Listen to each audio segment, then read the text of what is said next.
Hello everyone, welcome to another Midwestern Marx video. Extra special video for you today. I've been planning on doing this one for a while. A lot of y'all hardcore Marxists out there like to give me crap about my Bernie poster, calling him an imperialist sheepdog. Also got my Bernie shirt on today. So we are going to talk, Brock and I, about our experience on the Bernie campaign. For those who don't know, that's why I have all this Bernie stuff. That's why I kind of like Bernie, even though obviously I think he's more of a social democrat and I'm more of a Marxist.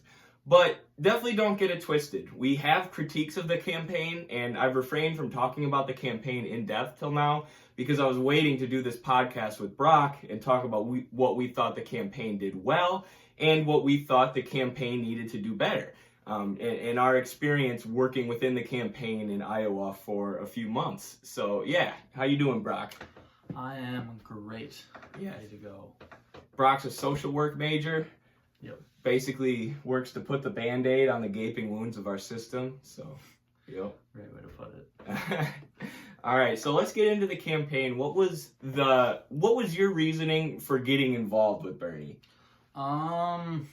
Yeah, my whole life I never cared about politics at all, and then what was this, 2 years ago now? I was starting to check out Eddie's social media.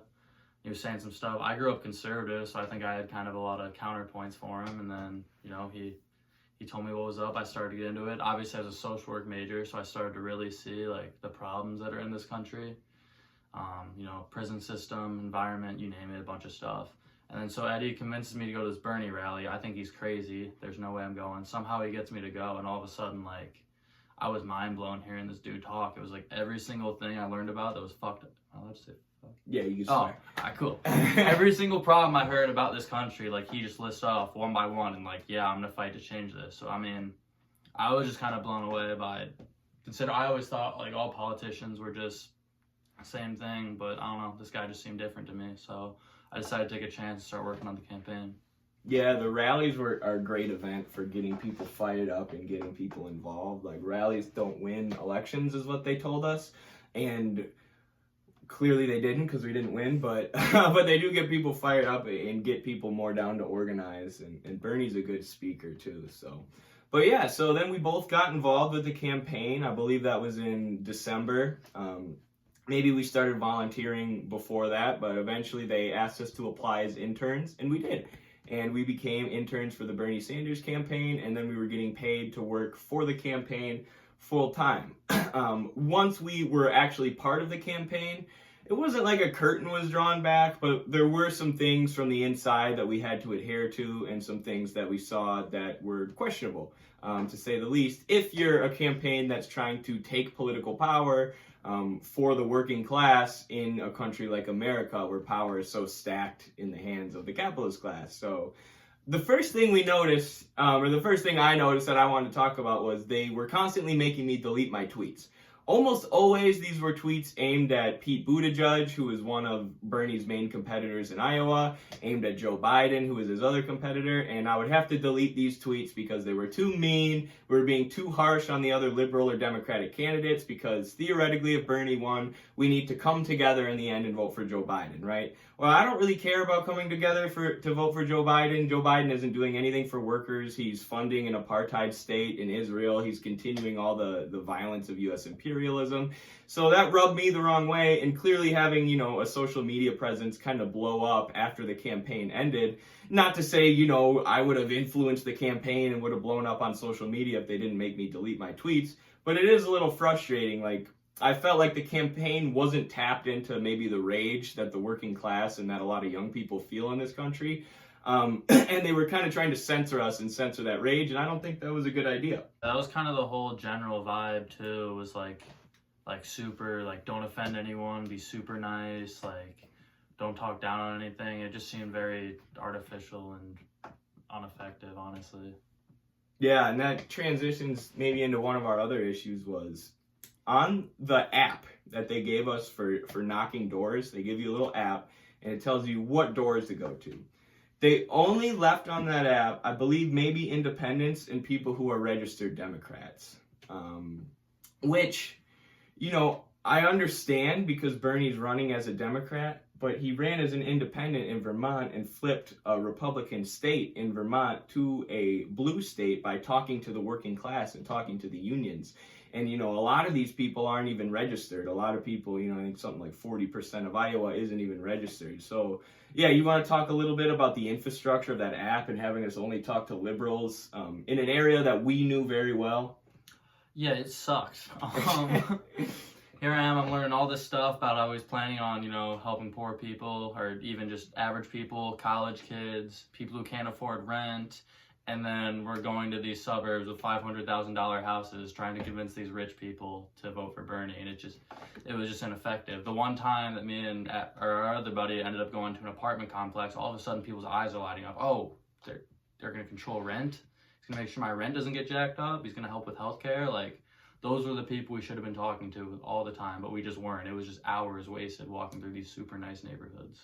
Yeah, there were times where we were trying to leave when we were looking at the houses, like nobody here is going to be supporting socialism. Like, these are wealthy people. You have very wealthy liberals, very wealthy people who are registered Democrats. Meanwhile, we kept trying to go to this college and they were staunchly against us organizing this college. And then we kept trying to go to this trailer park, and it was extremely difficult for us to get them to allow us to launch a door knocking campaign into this trailer park. And it was like, most of the staff, and we loved our managers, they were very nice people and they treated us well, but most of the staff are coastal liberals or people, even we were in academia, but at least we were from the area. You would think that people from the area would be the ones designing the door knocking infrastructure. We had people, who had worked in the area at John Deere as a manufacturing worker for 20 years, who have been, a lifelong communist, and instead of these people designing our door knocking routes, it's coastal liberals who aren't familiar with the area. And then when we were trying to make changes to that, we were facing resistance, which is the opposite of what a socialist movement should be about. And again, not to bash our management, they were doing their best, but yeah, definitely some flaws there with the infrastructure of the app and some flaws with listening to people who I think understood that area well. Yeah, we also thought that we were just far too focused on like all the hot button issues, the stuff in the media. And along with that, the issues that the campaign was focusing on are less things that are going to drive local workers in the Midwest out to the voting booth. There's a lot of focus on big headliner national issues, mostly social issues, which again, nothing wrong with fighting for that stuff, but it's not what's going to drive the working class to the polls. Yeah, so at just about the point when we were starting to get fed up, we walked into the office one day and these random dudes are just running around like running shit, and we're like super confused. We don't know who they are, and they're like, who are you guys? You're from the school? All right, come with us, we're doing this. And they have all these plans. They're making posters for like a Bernie club. We're asking, like, who are these guys? And they're just these random dudes who drove from New Jersey because they knew how important Iowa was. Were they staying in a hotel or a buddy's house or something? I think they were staying at someone's house. Someone's house, yeah. It was super random, but they were just there. And all of a sudden, like, the momentum we had just, like, took off. We just kind of started saying, all right, screw this door knocking. We started going to the schools. We made, like, a Bernie Sanders club that people were joining. And we got a bunch of people together and just, like, I don't know, what we learned from them is, like, the campaign just has this bureaucratic, slow way of doing things, and if you really want to get stuff done, you just got to do it on your own. Find your own way to do it. Yeah, there's a little bit of conflict there that happens with the campaign because, the other thing about these guys from Jersey, it wasn't their job to work for Bernie. They had worked for Bernie in 2016, and it had left them extremely paranoid about infiltration in the campaign and extremely paranoid about the bureaucracy and the slowness of the campaign that was going to slow things down and cause Bernie to lose. And they were constantly beating this into us like, you don't listen to the campaign. You just have to go get things done, which, advice to people doing future campaigns, that's the way to go. The campaign infrastructure is going to slow you down. So what these guys did was they're like, let's set up our own infrastructure, created a Bernie Sanders labor club at all the local schools within like a day. And then we just went and started door knocking without the app. We went to UD, one of the biggest local colleges, talked to hundreds of people there. Also just snuck into the dorms, which we couldn't have done if we were working with the campaign. Yes, got kicked out of the dorms for not stopping at the administration first, which the campaign would not have allowed. just bending the rules in slight ways, because America is, of course, an imperialist country completely dominated by capitalists using your tax dollars to murder children around the world. So if you have to skirt the rules a little bit in order to win a campaign that's going to get a peace-loving socialist put in power, it is what it is. Keep that in mind. Your goal isn't to be a campaign worker. Your goal isn't to make everybody at the campaign like you so you can get a better job and to get a better salary. Your goal is to seize political power, and the best way to do that is grassroots organizing, not bureaucracy.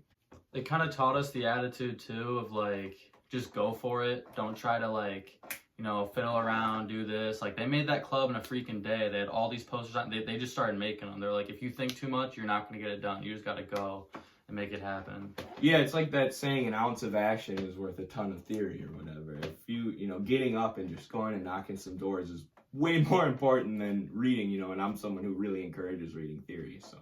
Taught us to be humble but skeptic at the same time. So like, when you're going in, obviously you're probably somewhat of a new person in this, so you got to be kind of humble and like walk carefully and don't break any rules.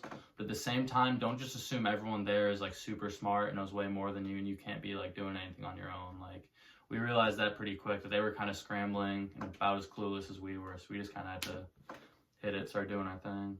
Right, sit back and watch and learn, but do it with a skeptical eye. Do it with the eye of, not everything I'm watching, my superiors do within this campaign is something I want to replicate, right? They might be doing something wrong. And that doesn't mean you have to be mean. You don't have to be a jerk. You don't have to be like, everyone from this campaign is CIA. Like the Jersey guy, one of the Jersey boys kind of was. But keep an eye out for that. Like Bay Area ML said in our last podcast, there's like hundreds of thousands of CIA employees. And we didn't realize maybe the gravity of what we were doing. But we were in Iowa, the very first state of the Democratic primary, and there was a socialist who had a chance to win. So of course there was infiltration. Of course there were videos being leaked all the time of people getting caught like supporting the Soviet Union and stuff within the Bernie campaign. Of course there's going to be infiltration, maybe even from groups like the CIA. So it's good to be aware of. Yeah, some more just like general tips, things we kind of learned. Is initially I think both of us were kind of guilty of just like, oh, we have all this knowledge, we're way smarter than everyone, we're gonna go and just start telling people off and like get in fights in the cafeteria and stuff. And you can sit there for a half hour and prove to someone in a million different ways they're wrong, but it doesn't matter. They're not gonna believe you, and then you just wasted a whole hour doing nothing. So what I really learned is like, each interaction is like a new, unique one, and like you're really kind of building a relationship with this person. It's not just, I'm gonna come up to you, tell you all the reasons my guy's right, and then you're gonna vote for him. That's just not how people work. Anytime someone sees someone, walk up to them, hi, I'm with the Bernie Sanders campaign, instantly they got walls coming up, they're super skeptical, and they're gonna instantly kind of want to say no to everything you're saying. That's why it kind of has to start with like, hi, my name's so-and-so, and like, make a real connection with them, and don't make it seem like you're trying to sell something. Have a conversation with them, and then find out what they care about. And then if your candidate is really the right one, you should be able to tell them why it's going to be good for them. Yeah, and it's a skill that you develop by talking to people. Like Brock said, at first I was getting mad, I was wanting to fight people, but you get better at it. Some of the skills. I yelled at a guy in the cafeteria once because he told me poor people don't deserve health care. But you get mad. Of course you get mad. You want to treat it like a debate. And people ask me now, like a year after the campaign, like, how do you not get mad with all the nonsensical stuff people say about politics? Or how do you listen to people when they're saying nonsensical things? But you have to, because eventually you learn, and you learn this partially through door knocking. Even if people's conclusions are entirely irrational, there's probably rational reasons for how they got to that conclusion. So you develop the skill of not telling people, not debating people, but listening to people and listening to how they got to this conclusion. And then once you can start to kind of debunk the premises, doing so in a calm and kind way, you can get people to start to see things different and explain how something like Medicare for All is actually something that would benefit them. Explain the nuts and bolts of it. And that what they told us with the Bernie campaign, which was actually good advice, lead with the heart, but be able to explain it with the mind, right? Speak to people's actual desires, like a desire for healthcare, but then be able to explain all the studies that show Medicare for All actually saves money. Yeah. The way I describe that is kind of like, if you're doing the research and everything, you have the facts in your head. So don't like go into this conversation, oh, I'm going to say this stat about Medicare or whatever. No, just go in building the conversation, and those facts and what you need to say will come to your head. It's in there, you know? Absolutely. And then another thing to keep in mind too, we always talk about as Marxists, understanding the material conditions of your area. So the material conditions aren't going to be the same as in the US as they are in China.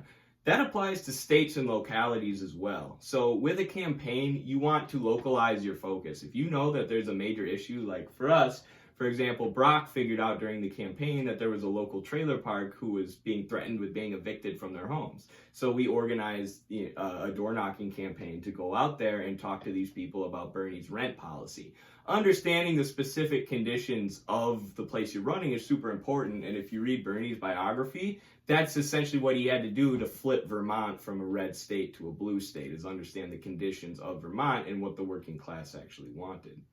So yeah, that trailer park, I just found out through like being involved in the community. It was Lindsey James, our representative here in Dubuque, had just mentioned it in one of my classes, and then we ended up, a few of us went to the meeting and kind of learned more about it, and we realized like it was actually probably a while later after we tried to help them through contacting representatives that were like, this is a perfect issue that is very relevant to the campaign, something that Bernie is specifically fighting for.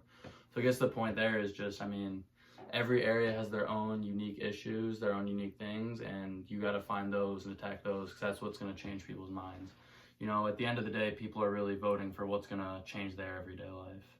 Yeah, and there's no way you can know that unless you're connected with the community. Like, and this is maybe, you know, my biggest critique of the campaign was they didn't get connected enough with the community. And my biggest critique of leftist politics in general is it all seems like it's online, or it's about debating, or it's about individually, I am the smartest, I have the most correct ideology. None of that really matters. It matters, you know, it matters to read theory and understand, you know, what you're fighting for. But what really matters is being connected with your community and then being active in your community. Brock was connected in our community. He was being active. He was doing all this mutual aid. And then when the opportunity to win a political campaign showed up, that gave us opportunities to go door knock and to push our candidate. So being connected in your community is the main way to do class struggle and to fight to change the political system, which that actively going out and struggling is the theory that Che Guevara had, his theory of guerrilla warfare, that if you advance class struggle, the effect that has on you is it makes you more effective at advancing class struggle, and it teaches you more about the system, because you have to explain the system to people and you have to actually engage in the struggle between labor and capital. Like we said, with learning to be humble with people, and with learning to not get mad, and then with learning how to explain the nuts and bolts of these complex policies, these were all things we learned in the process of knocking on people's doors over and over and over again. You learn and you make yourself better at struggling through actually engaging in the struggle, through getting involved in your community. You know, an ounce of action is worth more than a ton of theory. All right, so that's all from us about the campaign. I'm going to kick it over to Brock here real quick to talk about the connection between politics and social work, though.